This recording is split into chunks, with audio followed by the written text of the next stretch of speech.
Thank you very much, ladies and gentlemen.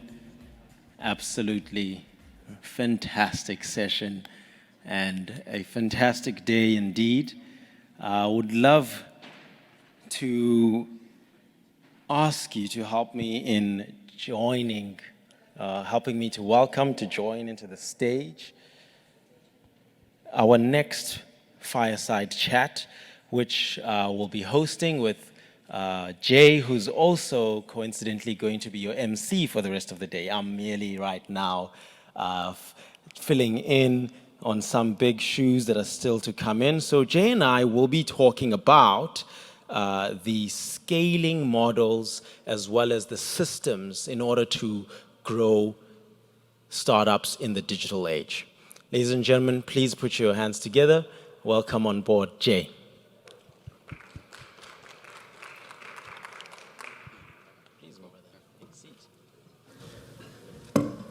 Thank you so much. Jay, thanks for joining me on this topic of how do we, once we have a product, once we have a business, take it national, take it across the continent, and take it around the world, but do it in a way that's sustainable, because there are growth pains as well as there are hurdles to building scaling engines, which at the end of the day is what is going to create job growth, is that the business is not only being set up to be an SMME, but it has the potential to grow to higher hundreds of people and therefore have an impactful tax bill, an impactful revenue generation, which is then adds up to the GDP. And so on this topic, if you can kick us off by getting a sense of an introduction of yourself and what it is that you do. Cool. Cool, yeah. Cool, so firstly, thank you for obviously this opportunity to talk about this topic that's very close to my heart, obviously. In perspective of understanding what is it actually that we do when we're saying we're looking into scaling a project. That word has been used and overly overused on the internet, right? Whether it's performance or whether it's more brand aligned, we have to look at the whole cohesive view of things, right? We have to look at those components. And when we are looking in the world that we are in right now, the post-C-word world, a lot of stuff has happened, right? A lot of things have brought us to the point of realization that we have to obviously have a bigger, well, firstly, I will say this, we have to become aware of like the importance of your online presence, which has obviously been there for some time, but people have had so much time now to catch up to catching up, obviously on the internet perspective, right? And understanding all these multiple different components which comes towards, I'll refer to it as the business machine, because really all business is that computers, systems, and obviously it's interconnected with inside of the humans that like run them, right? The human in the loop effect. So to bring it back down, my name is like obviously Jean-Jacques. We run Self-Built Systems, but we are a growth partner for 6 to 8 figure companies. Usually what will happen in this process is that the bro engineer or the really technical kind of guy or whatever will happen is they will go out and they will raise a bunch of money, right, throughout the process, which is all good. But what I have found is that the bro engineer, like, they are so fixated on getting this thing to be good, right? Getting this thing to rather like so product focused or so like focused on like the whole like thing, just like so forgetting the bigger picture of what it is that we're actually trying to do, like quote unquote the word capital efficiency, right? So at the end of the day, free cash flow is everyone's best friend, but in order to get your machine profitable or to reach free cash flow, that is what we're looking at here. So this brings me back to the systems component, right? The systems component is literally understanding when you are in the beginning of your, whatever, if you run a tech-oriented company or whatever that might look like, is that there are certain things that we need to pay attention to when we want to produce, or rather reach product market fit, moving away from product market fit then there are some things that we need to be paying attention to. So I'm talking about a lot of things here, but to connect those dots is really understanding that from 6 to 8 figures, it's about the systemization in the process that you do. And obviously stuff like AI, generative AI, all this stuff has been talked about a lot, but the physical application thereof is still the thing that is the hardest to actually wrap your head around. Because if we can actually wrap our head around with what is happening, I always give this great example with understanding AI as seeing it through a lens of bringing it back down a few levels and really being able to, I don't want to really use the word dumb it down, but it's really being able to understand that, number one, what is intelligence? Once we can justify what is intelligence, we can then take a few steps and giving that 50,000-foot view of understanding that if we have a broader perspective of what is intelligence, then it brings us back down to understanding what artificial intelligence really is.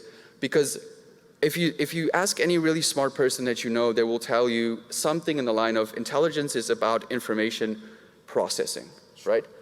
I don't know if you would agree or disagree with me there. Sure, I think, absolutely. I think it's about information processing because the intelligence is, or the measure of intelligence is how well you can adapt in different scenarios. And usually that involves processing new information because there's new inputs that are coming in.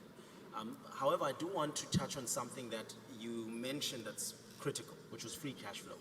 And that the business system and the scaling system is meant to create free cash flow. Because when you're raising funding, you are investing into the business in order to invest into growth. However, when you're scaling to make it sustainable, if you don't do the scaling model, that growth system in a way that it's building free cash flow, you will need to be raising again and again and again. Yeah. And so I want to unpack a little bit more around the growth system as well. And I mean, you were speaking to it in terms of how AI as a tool speaks to it and connects to it. But if you can unpack why it is important that you aren't raising again and again and again, and why the free cash flow is the ultimate objective. Yeah, fantastic. I love talking about this stuff, and I could be talking about like this is such a big passion of mine, but it's like literally understanding this is that all of those things you just mentioned is important, but it's about understanding the solving variables in the process. Like there is no one form fit cookie cutter to solve that, but there are certain things that we need to understand which needs to be validated first in order to move. That's why I said this whole product market fit component it's nice and all that, but the number one thing I hear, and we actually, one of the recent South African companies which we got into, perspective of doing these deals with them, is that I will keep their name basically just private for the purposes of us doing this business. But they've recently won some really, really great awards just on that perspective. But the point is that he told me the first time I met the CEO, he said, like, we've raised all this money. It's fantastic. We have won these awards now. It looks nice, on the media. It looks nice, but we don't even know whether we have product market fit or not. And they had a SaaS-related model. Now with a SaaS-related model, it's literally understanding that there are multiple different metrics and variables that we can look at in terms of like obviously getting the thing closer to profitability, but again, it's capital efficiency. It's like what levers can we pull, what leverage levers can we dial into to really understanding that our efforts, once we have looked at the solving variables, once we've ticked the boxes, we know that, for example, if you try to sell anything to anyone, if your market message resonance is off, if it's not resonating on a wavelength with people, which is number one, you have to validate that and justify that. Because if it's not, it's like you're trying to shoot blanks into areas where it's not justified. Obviously, data-driven decisions is important, but it's a justification around that. Then it moves over to being able to justify your cost with looking at your unit economics. Based on the business model, business agnostic, whatever it is, we need to look at the unit economics. Because once we can look at the unit economics, we can understand the math behind what we're actually trying to do. We understand the people that we're trying to sell to, or push I will say the word a certain narrative, because at the end of the day, when we're marketing, when we're selling, when we're building this machine, it's really understanding all these components. There are checkboxes, and obviously we've built a protocol in our company, which we follow on that perspective on with the, To touch on this. Yeah. And what I'm hearing is that there are certain variables in the system of the business, and particularly the scaling model. And when considering these variables, some of them speak to validating the market, but you always want to build data around that. Some of it might then speak to how much it costs you to be validating the market. And then it might speak to how much it costs you to deliver to that market that you validated. And you then baking that into your unit economics and your pricing. So and you mentioned that this is part of the protocol that you guys have built at Self-Built Systems to help six-figure business, 7-figure businesses grow. Could you unpack a little bit more on that? It sounds like there's a value chain of steps, or if you can unpack, the high level steps of the protocol itself. Yeah. So if we look at it like this, it's like, number one, when we get into this business world and we have an idea, we need to validate idea, whether it's something that the market at this moment wants, right? If the market doesn't want that thing, you could be throwing so much money at the thing and it just will not work. But at the end of the day, it's like justifying that based on what the market wants. So if we look at it in terms of like simple base steps, it's starting there. It's like understanding that if we have a message, if we have a certain something which we want to share with the world, or if there's like an idea behind it, it's like we still follow this Eric Rice kind of like thought of things, where it's like understanding that we first step into the realm of selling the thing, and then obviously going out to building the thing. Because if you sell the thing first, if you can get money, you can get those whatever you want to call them you can get money in first, justify that process, and then it's just simply in order to understand it, you can do a few mock-ups, you can obviously engage with designers, do a few mock-ups, engage with builders. But then at the end of the day, it's like once that is justified, once the business model is justified, then we move over to understanding, okay, what assets or resources do we have at our disposal, if that makes sense. So the assets or the resources that we have at our disposal will determine how fast we can push the performance on the side of things. Because again, once those things are dialed in, there are ways to justify that, right? You cannot move forward without justifying and making a data-driven decision. So whether you're looking at the qualitative or the quantitative data. Here's a question, Jay. If you can hold the thought around the data particularly, because I love what you're saying on justifying making the decisions. I want to ask you how can, and I really appreciate the holistic view that you're bringing to the scaling engine, and how the work that you guys are doing helps what some entrepreneurs might take as intuition and gut feeling, good entrepreneurs. You taking that into a methodology that you then break down in a way that not to dumb it down, but in a way that, as you said, but in a way that makes it data-driven and implementable and practical. So really appreciate, this sort of holistic approach, and it's data-driven and methodological. Most entrepreneurs are spending their times, and I'm sure you've seen this with the businesses you work with, putting out fires. They're spending their times thinking about now and the future, and solving for very unknown unknowns, or trying to solve for unknown unknowns. And so it's very difficult to see or to even take the time and say, I gotta validate every decision. Sometimes it's coming from my gut feeling. How do you take the entrepreneurs? However, that's not how you build the system. You can't, because you're not always going to be there to make the decisions that are required when the team is scaling. So how do you help the entrepreneur to move from that heuristic, gut feeling place to not only as the founding team, but also as the entire organization, to actually be implementing a methodology and make decisions from data? Yeah, that answer will come back down to humans, right? Like we do business with other humans, and it's about understanding that the brand that you are building, the thing that you want to be known for, moving forward 5, 10 years from now, that number one is probably, in my opinion, the most important thing that a focal point can be around. Sure. Because all of our actions and the things that we do, the marketing campaigns that we run, the sales tactics that we deploy, whatever that might look like, okay? All fair in love, business, and war. But what we want to be doing is that you want to be having that view of what the brand, obviously you have to have the vision. Like, so what I do a lot with the companies that we work with is being able to get people to understand that what you're doing right now is important, but this action, what is the first, second, and third order consequences of this action? Like, is it alignment with what you want to be known for? Is it on course with the assets at the disposal, like what we can deploy?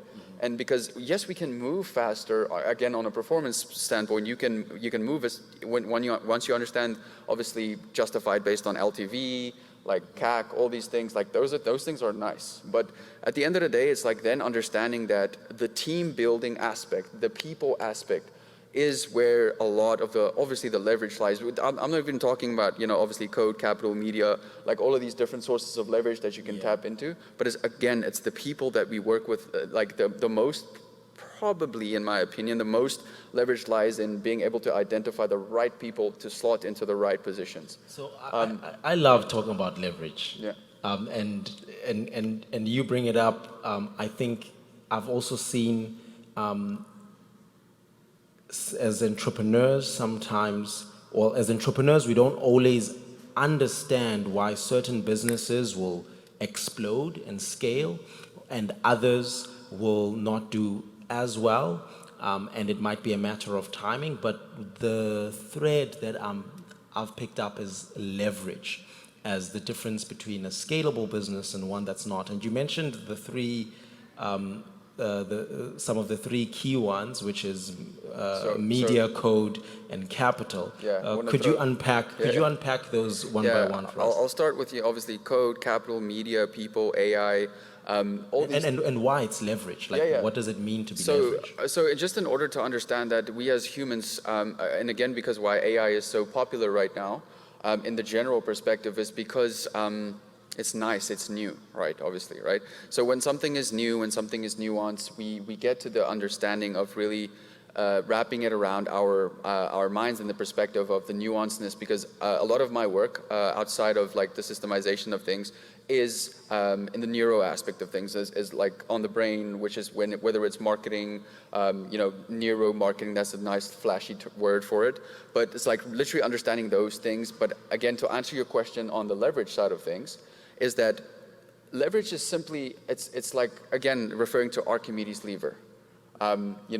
Give me a lever, and that saying.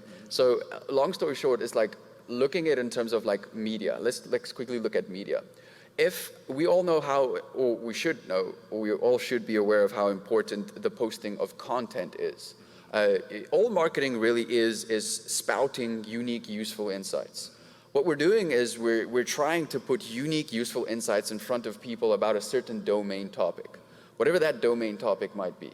Now, in the way that we do that, there are many different ways. We as humans, we communicate based on verbal, written word, et cetera, but the fastest way to get a message into someone's brain, if you're trying to get someone to reach the state of believing that your thing that you have built is number one, the best and or the only option for them, is truly understanding that you have to engage with the video component, you have to engage with the written word component, because that's the fastest way to someone's brain.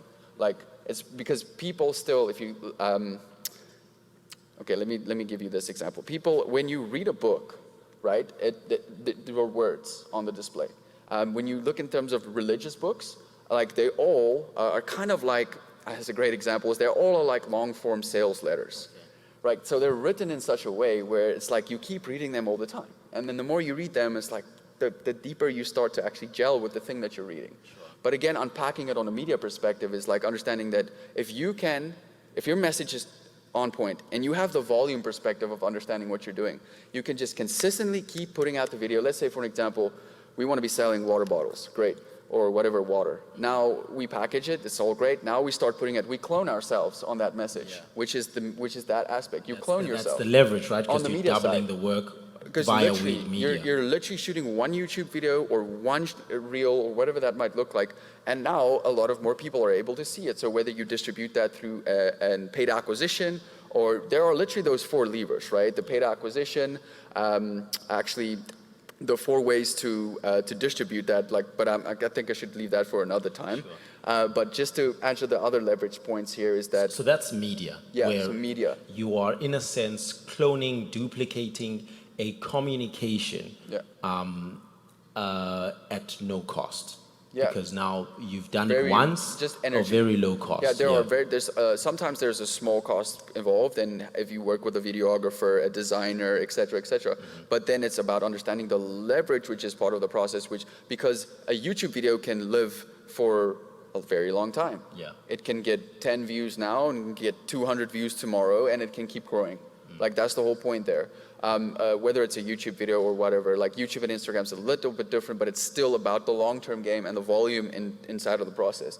I think one of our clients is actually one of the fastest growing influencers, obviously what do you put it in quotations, influencers in South Africa, in his own domain expertise of things. But it's literally about understanding that with how we ideated this person's content throughout this process is really through, number one, understanding how can we design the content to also cater for what the people really, really want in order to deliver the message on the needing aspect. Okay. So if I unpack the next thing, which obviously on the leverage cycle, is that understanding, okay, capital is obviously the money that is being raised. Okay. Right? And if it's deployed effectively, we should see some sort of nice return, right? Yeah. Obviously, that's the perfect world.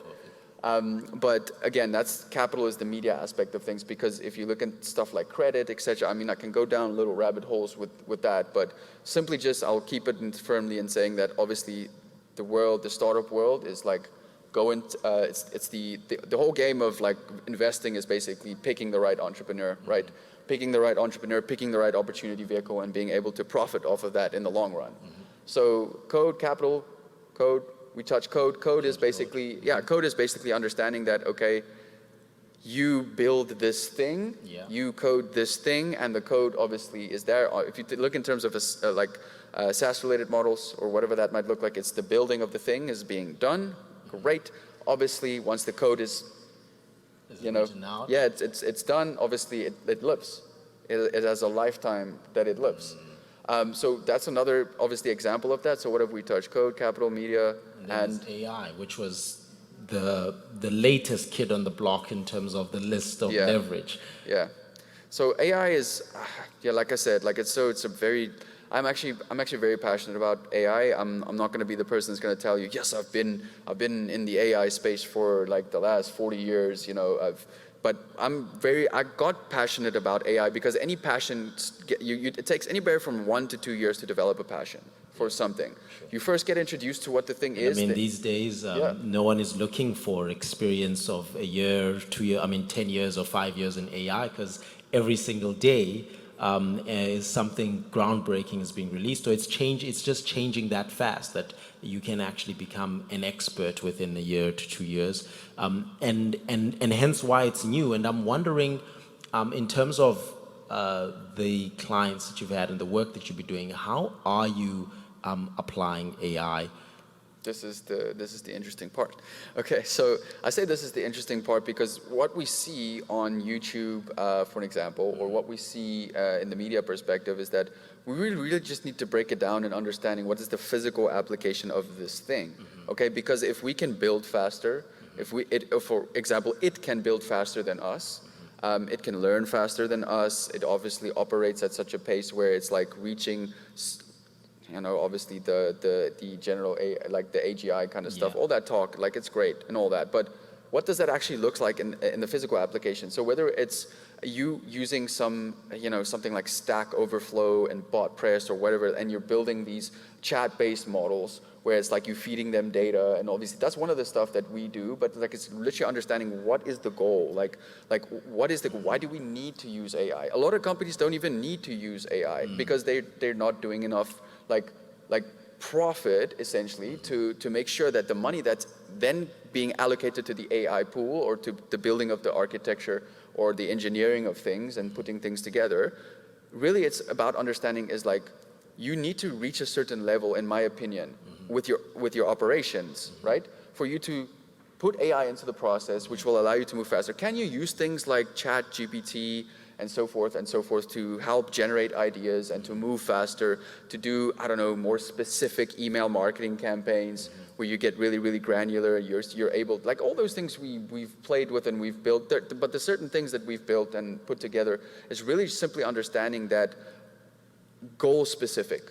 What is the goal? What is being optimized for? Then we can make a clear decision in understanding what path we took. I put out this on my YouTube channel actually some time ago. We put out a market framing on the on where you can go out if you wanted to build your own AI quote unquote model.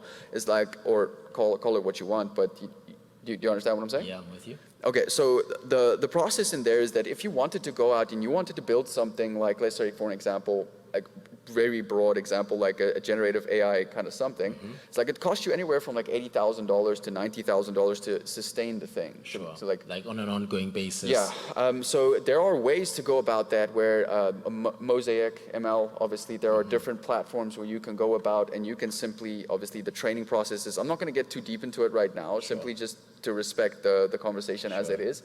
But the best like access channel to that would be just to go look at that YouTube video that I put out, because our growth team actually put that together and understanding a market framing on where you can go as the business owner. We put this stuff out for free because obviously it's like we do follow the model of like putting out all the stuff and doing the implementation of it. Like we give away all our free stuff or not our best stuff essentially, and we sell the implementation of that. But it's like literally understanding that efficiency lies in understanding the goal first. It's being really granular understanding, okay guys, this is our problem. Throwing AI onto the problem will not solve it. Sure. Like, because there's still a human in the loop. Right now we still have a human in the loop. And that is usually where it comes in. It's about understanding that the human in the loop that we have, number one, starts with programming, training the model, whatever that thing might look like with the data that is accessed. So the better the data, the better the input, output, that kind of scenario is that simply understanding that the tuning process with all of this is also involved. So there is a person involved in that, right? But then again, it comes down to what is the goal? Is it a growth goal? Is it a systems goal? Is it an operations goal? Like, so then you can come to terms and saying, okay guys, having a strategy session, having a meeting, these are the things at our disposal, and this is our next steps. This is how long it's going to take, which is super important to set those expectations on understanding what is actually involved in this process, and then moving forward. Because again, I say it's very vague, right? It's like AI sounds so nice, but at the end of the day, if it takes your employee longer to do the chat GPT cycle and whatever he needs to do, call it prompt engineering or whatever you need to do. Like prompt engineer obviously is super, super important because it's how, I always say this is one of our marketing related messages that we were running some time ago, is I was saying, look, guys, the people who learn, number one, how to align with the tech, number one, and learn how to communicate with the tech, will be the people who will dominate 5, 10, 20 years from now, simply because of the efficiency in the process and understanding where that leads to. And my point in saying that is you could be the best pizza maker, you could be the best fitness guy, you could be the best marketing agency. To give you a prime example, we've recently started a project in Santon where we're working with one of the biggest marketing agencies in Santon, and it was exactly this thing I just told you. When we had a first conversation, I literally asked the CEO of the company, look, you guys have like 30, 34 people that work for you guys in this process, but where do you feel like is the problem? Like we can give you all these other solutions and go through this process, but what do you think? Why haven't you guys been able to do X, Y, Z? And that is usually... And they know the best. Well, they would know the best direction to it, because many times you need fresh eyes from the outside. You do need, because if you have the same perspectives in your team, You have the same people that you have meetings with all the time. It's literally about fresh eye component. Like it's about being able to have someone's fresh energy, fresh expertise, and understanding where that really fits in, and being able to then justify the goal, put a pin on it, and say, okay, great guys, this is our perspective from the outside. We're actually okay, you know, what we do. We're decent at what we do, you know. So putting a pin on that and being like, this is the most direct path that we're going to solve it. And then this brings it back to the AI, which is then understanding, okay, this is how we deploy. This is a marketing thing. This is a sales thing. Can we train the data on this? Can we do that? Because it's literally about everything, you know.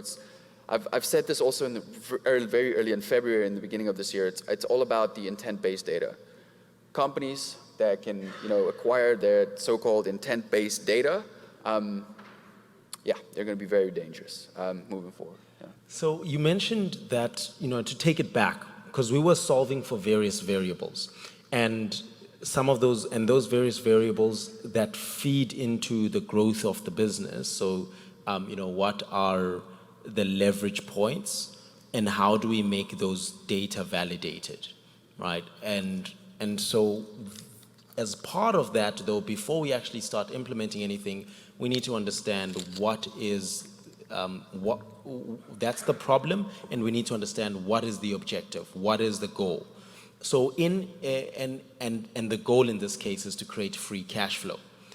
So what are some of the challenges that you've identified that most entrepreneurs will get stuck by if they can't afford to bring someone on board to give a fresh eye perspective, or they're or they're just not in a position where they're engaging sufficiently? They should be coming to the Savation Summit probably to get more fresh eye perspectives.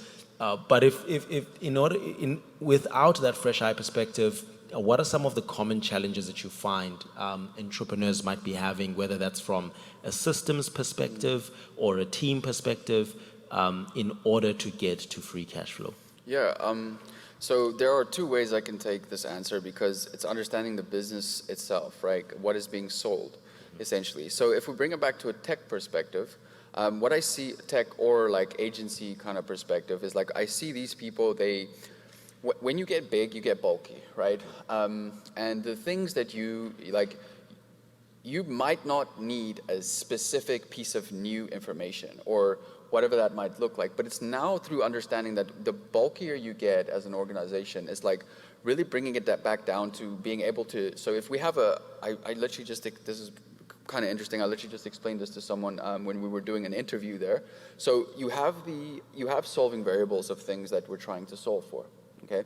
But usually it's about people want to, if there are 10 things that we need to solve for to get to the free cash flow, whatever that might look like, to let's say $80,000 in MRR or whatever that might look like on whatever you're selling. It's like understanding that those variables, sometimes people skip like there are 3 things here, and then they skip to the number 5 thing here because they don't believe that this is important. Well, this isn't really that important, like let's just move, like this is like, because again, we look in terms of humans and psychology, because we have things like the Hippo principle, where if we look in things, so this is a psychological principle in psychology. So we're looking in terms of like understanding that the Hippo principle, if it's based on design, what a lot of people will do is, I will answer your question directly, I'm just going to make my point here, but what a lot of people will do, because it's all psychology, right? What a lot of people will do is they will look at what other main competitors are doing, and they will follow the Hippo principle simply, or actually, firstly, the copycat principle, which is just looking at other people's stuff and being like, oh, they're a big company, we should be, we should have a brand model or something like that. Yeah, that should work.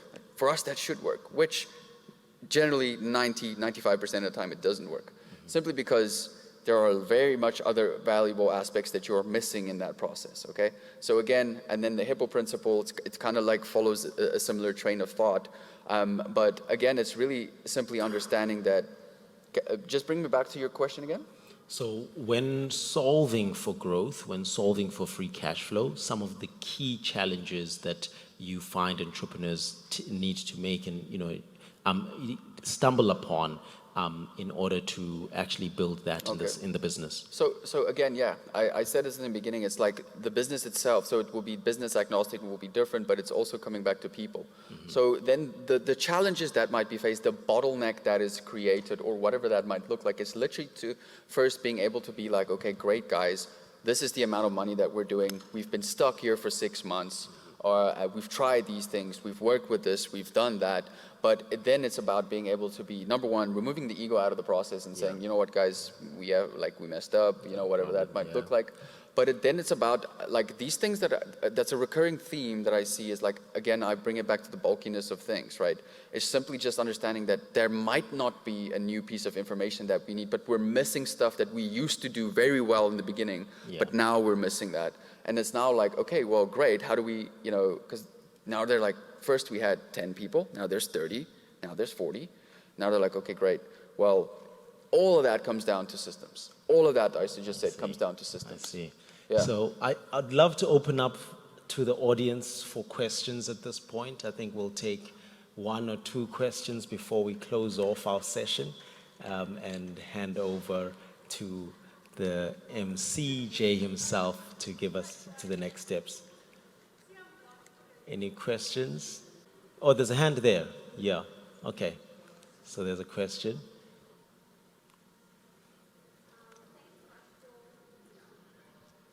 Thanks for your presentation. Maybe just a question, what type of entrepreneurs is also then going to make it? Do you really have to be that tech savvy to make sure that you optimize the platforms?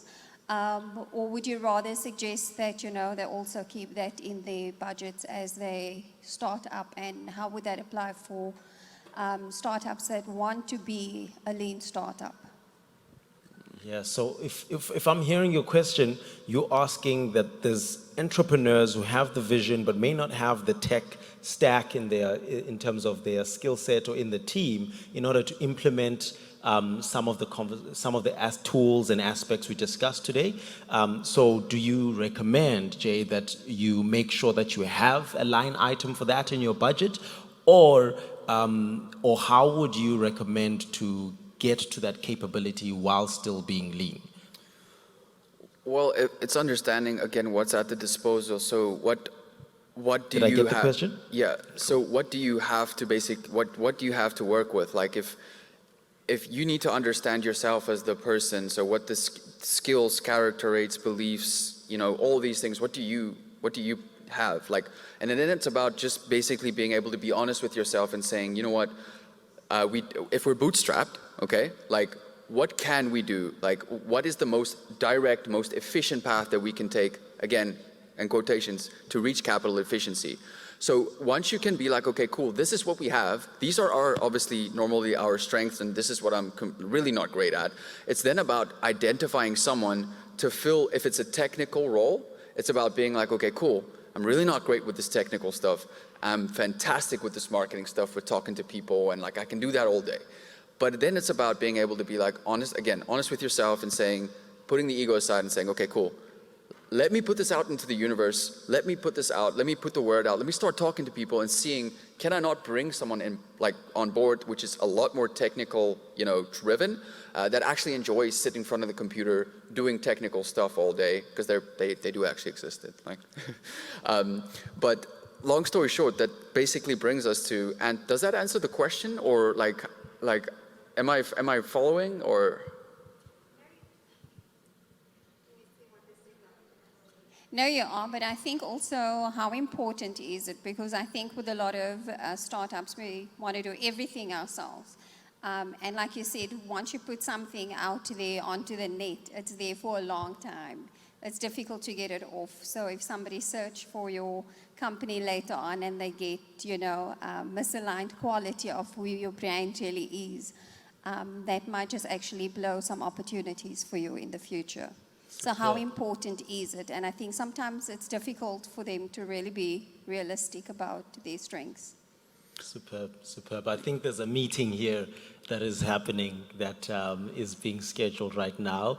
And I want to thank you again.